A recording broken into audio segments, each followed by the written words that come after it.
Good afternoon, everyone. My task has been made much easier by the previous two speakers, and this is a company sponsored session, but I'm not receiving an honorarium. The slides belong to the company. So, the topic that is allotted to me is talking about MASLD and how the dual PPAR fits into management of MASLD, especially in the Indian setting. What we need to understand is the change in the nomenclature from NAFLD to MASLD happened because of two main reasons.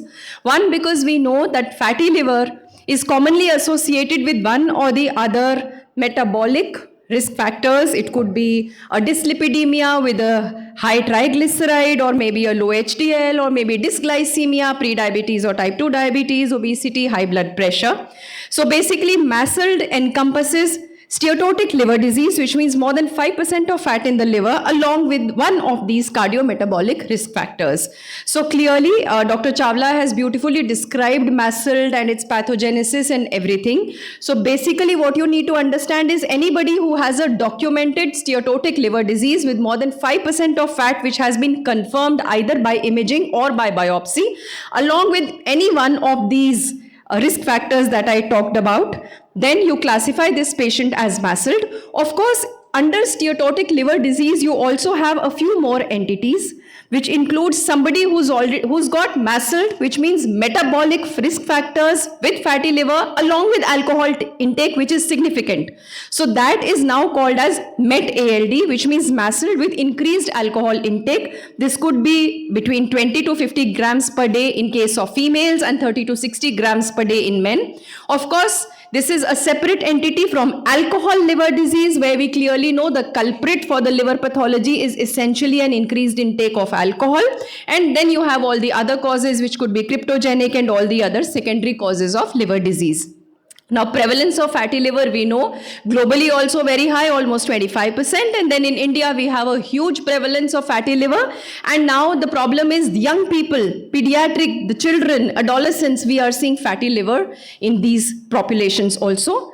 MASLD and metabolic conditions, a hand-in-hand type of situation. Percentage association of metabolic conditions, you can see 90% association with obesity, 70% with type 2 diabetes, 68% with hypertension, so on and so forth.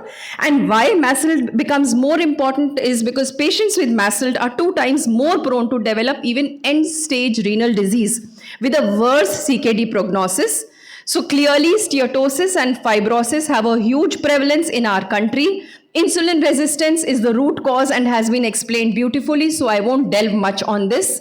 The 2-hit theory for MASLD progression, all of us know. The first hit on a healthy liver is essentially the metabolic parameters, which could be an increase in the triglycerides, the obesity, gain in weight, type 2 diabetes because of the insulin resistance, which is underlying, of course, all on a sedentary lifestyle, resulting in fat depositions in the liver.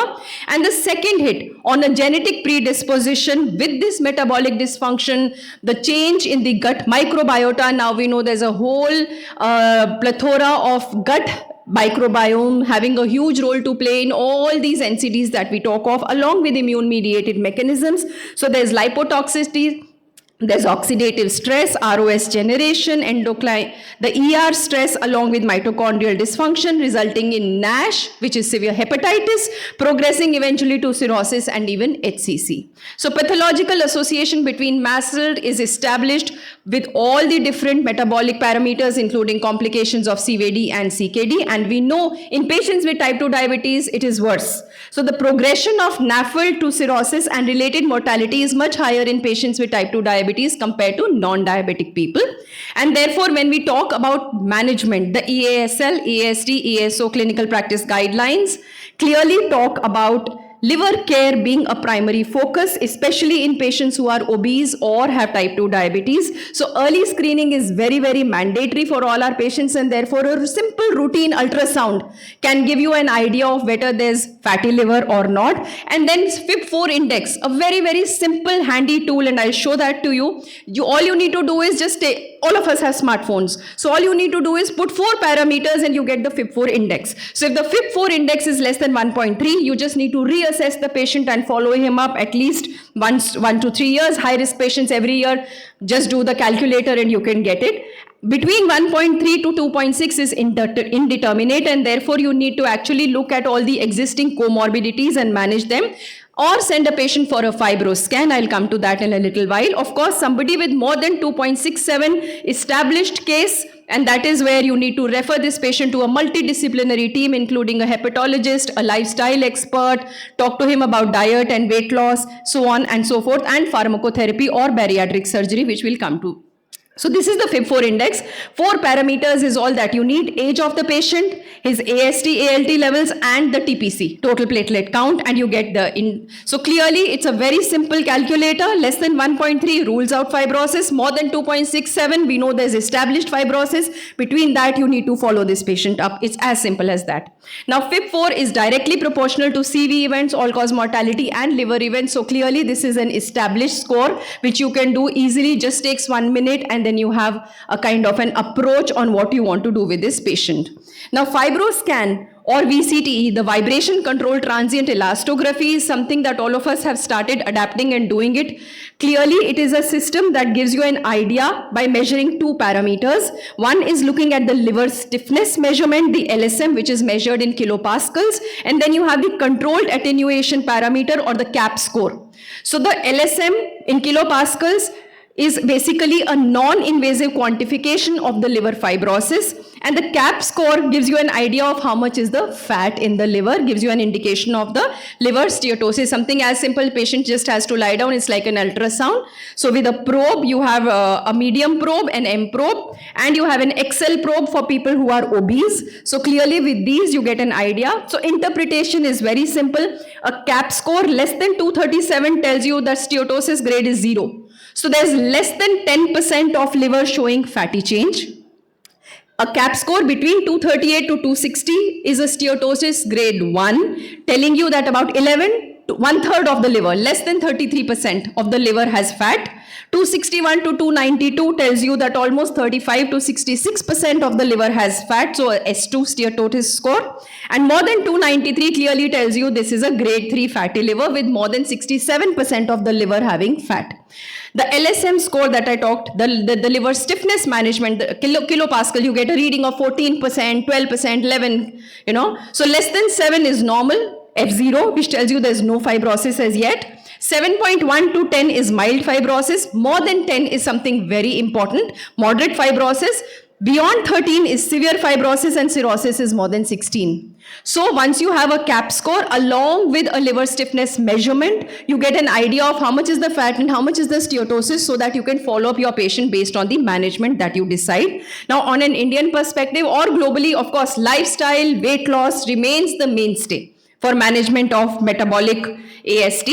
So clearly patient needs to lose weight. So it has to be diet, weight reduction, management of comorbidities, dyslipidemia management, obesity, metabolic syndrome, and of course pharmacotherapy or bariatric surgery as and when indicated. So we need a multidisciplinary team approach for managing MASLT.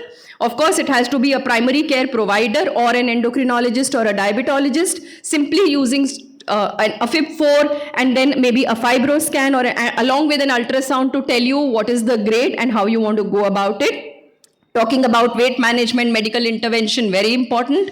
A hepatology consult in case you get severe fibrosis. The way forward is something that you need to go hand in hand in terms of a multidisciplinary approach. And of course, cardiological, lipid management, health, psychology, nutrition, lifestyle intervention are very, very important. Weight loss, we know weight loss helps in improvement in the fat in the liver. Nutrition, education, physical activity, restriction of alcohol intake, behavioral therapy, all of them are very, very important aspects. And of course, this is what I want you to talk about. Something as much as 3% of weight loss, if your patient is able to achieve, 35 to 100% of the patients will show a slight improvement in steatosis. About 5% weight loss, ballooning and inflammation improvement is seen. 7% weight loss, there's resolution of NASH. 64 to 90% of patients will show you a resolution of NASH. And more than 10% weight loss, fibrosis regression has been documented. But the problem is sustaining the weight. Losing weight is still easy, but then keeping it down is something which is very, very important. And, we have a lot of weight loss drugs and therapies available.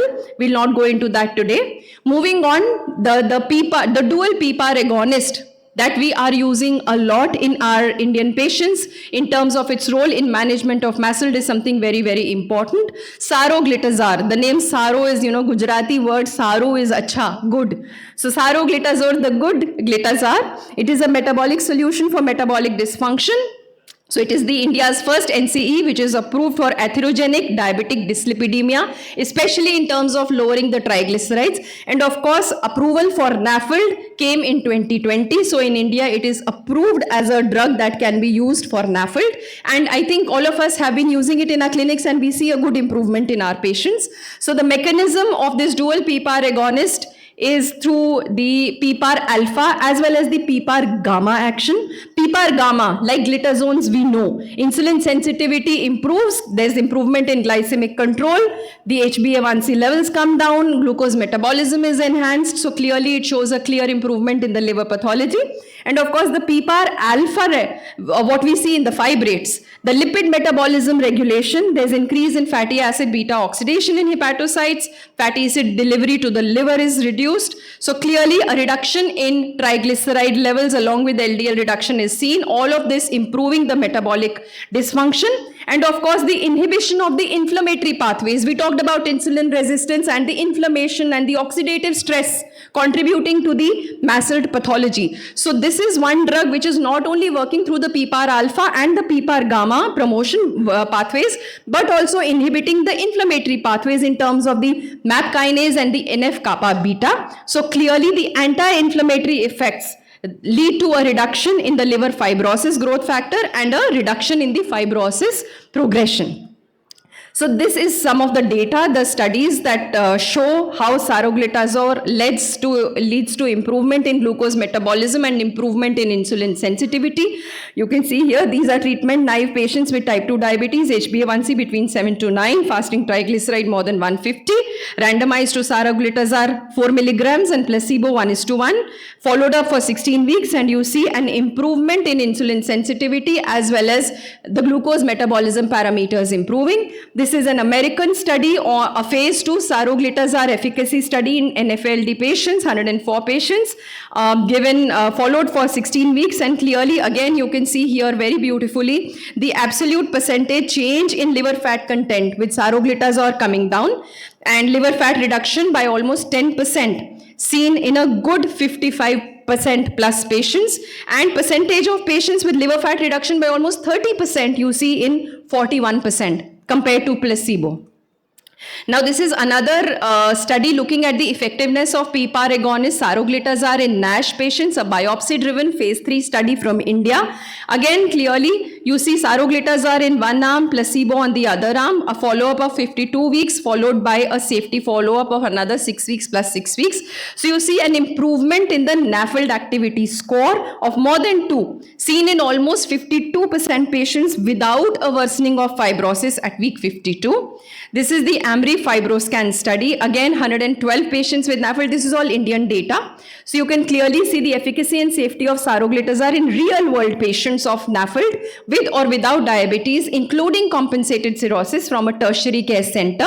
So again, over 52 weeks, you will see an improvement in all the fibrosis parameters in patients who were given saroglitazar over almost a 1-year period. This is another poster presented at EASL SLD Summit 2023, a 96 weeks and a 144 weeks follow-up on saroglitazar in MASH patients with related compensated cirrhosis. So clearly you will see an improvement in the stiffness, liver stiffness from 22.8 at baseline coming down to 10.9, and the CAP score improving from 282 to 241.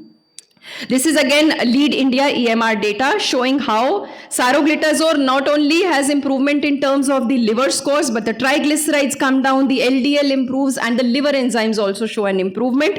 Again, a significant reduction in HbA1c also because of the PPAR gamma action. Glitazones work through the PPAR gamma pathway. This is again a dual PPAR. So besides the PPAR alpha is leading to triglyceride lowering, and the PPAR gamma is causing HbA1c lowering.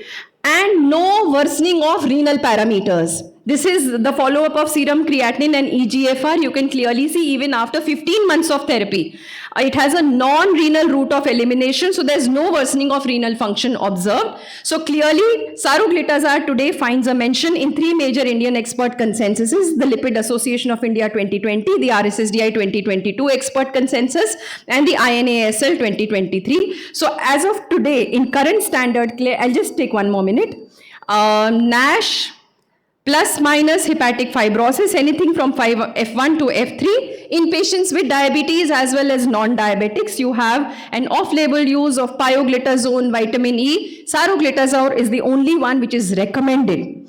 And you need to give it for a minimum of 12 months to actually see a good improvement. Just giving this drug for 3 months or 4 months and stopping it will not lead to a good improvement. Although you start seeing those changes there, but for a good change, a minimum 12-month treatment duration is required for patients to give you a significant reduction in fibrosis and liver enzymes. So when it comes to the INASL recommendations on off-label drugs, we know vitamin E is not approved for NAFLD or NASH and is recommended in NASH only in patients without diabetes. Glitazone, pioglitazone, we all know it has an indication, especially in our patients with type 2 diabetes, for improvement in NAFLD and NASH. UDCA again not approved for NAFLD and NASH and has no impact on liver fat and fibrosis. So to summarize, when it comes to MASLD, we need to understand this is metabolic dysfunction associated steatotic liver disease, redefined from NAFLD, so removes the stigma of the word alcohol. You know, somebody who's not had alcohol, you label him as NAFLD, so non-alcoholic, so that has a huge stigma, so the terminology has changed. Association with one cardiometabolic risk factor, it could be obesity or overweight, it could be dysglycemia, prediabetes or diabetes, it could be hypertension, it could be a high triglyceride, low HDL, all of these. You need to satisfy at least one criteria out of these. Screening, very simple. I showed you the FIB4 index. Simply use your smartphone, put in those 4 numbers, and you'll get the FIB4 index. A simple ultrasound will tell you about the fatty liver, and then you can do a fibroscan to actually find out the liver stiffness and the CAP score, the steatosis level. Of course, like I said, lifestyle modification and weight reduction remains the first line management. Sustaining the weight loss is very, very important, and we have all the newer drugs that have been discussed. So drugs like saroglitazar, the dual PPAR agonist, is the only approved medication to treat MASLD or MASH in India, which can reduce liver enzymes, liver fat, as well as fibrosis score. Thank you so much.